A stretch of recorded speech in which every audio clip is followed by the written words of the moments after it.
Holiday Crashers is fine, but it's never going to be my favourite Hallmark film. This was released in 2024. It's directed by Michael Robison, written by Lee Friedlander, Tracy Andreen and Hope Juber.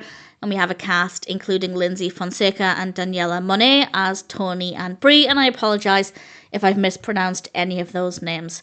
And Toni and Bree decide to start crashing various Christmas parties, but then they get into some complex situations as a result of this.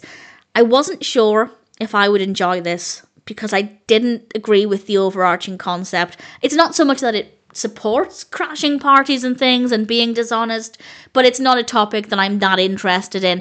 And ultimately, I didn't like the characters. I didn't hate them, but I really did not like them. And the narrative itself is not that interesting. It's not terrible, but it wasn't really that engaging. So for me, there were not really any elements that I truly enjoyed. The narrative is fine, but not the most fascinating. The characters are not particularly likeable, and that for me never really changed. That's not to say we don't get to dig deeper into their characters or get to know other sides of them, but I still ultimately came away from it feeling like I never really liked Toni and Bree, which is unfortunate.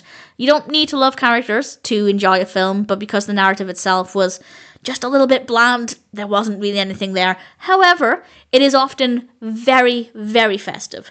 It is gorgeous to look at. We have some really lovely snowy locations and beautiful lights. It could absolutely get you into the holiday spirit.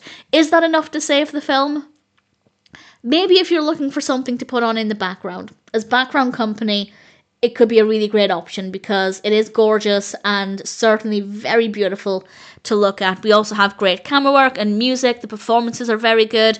But unfortunately for me, it is simply, well, the narrative and also the characters I don't like. And when it comes to a film, that's quite a big deal. So the only thing that I really enjoyed, I guess, is the festive aspect. The rest of it is fine. If you're a fan of Hallmark in general, maybe if it sounds like your kind of narrative, then give it a go. It is watchable, but it's definitely not my favourite